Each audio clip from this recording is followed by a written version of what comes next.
Do you need to be a town planner to lodge a town planning application?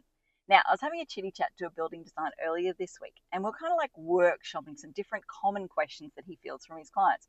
And I was basically trying to arm him with some language to be able to respond to those questions. And when this question came up, I was like, oh, that is a good one. I'm going to steal that for this week's video. So the answer, long story short, will probably surprise you. The short answer is yes. Technically speaking, you can DIY. You do not need the town planning degree to be able to lodge a town planning application. However, the more important question is, should you DIY?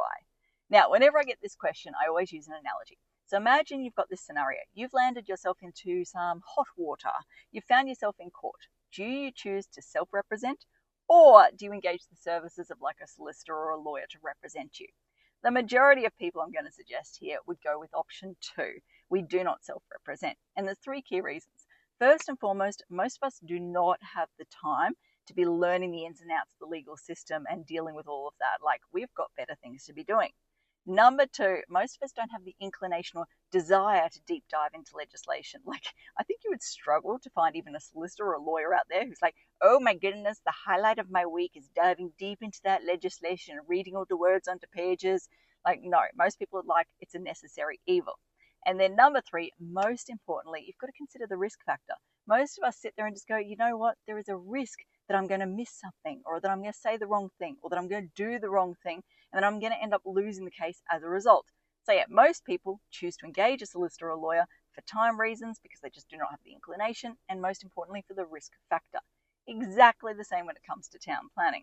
Like, I'm going to ask, do you have the time? Do you have the desire to be diving into the legislation? And more importantly, do you know you're not going to, or are you going to be able to manage your risk factors there? And when I say risk, I'm talking about probably 3 key things here. First and foremost, do you know what the loopholes are? All those little ways to work around things. Number 2, do you know what the intent or the why is behind the statements? So are you treating the symptoms, the words on the page, or are you addressing the true cause of the problem to start with, what council's trying to achieve?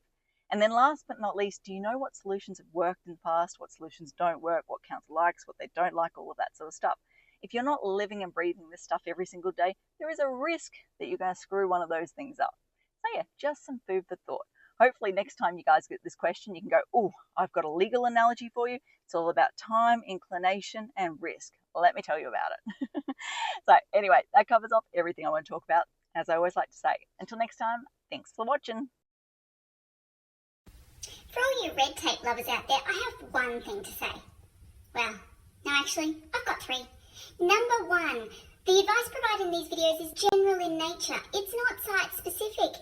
You would be a silly Billy to go and make financial decisions based on this advice without first checking with the town planner. Don't be a silly Billy. Number 2, Brisbane town planning is in no way linked to Brisbane City Council.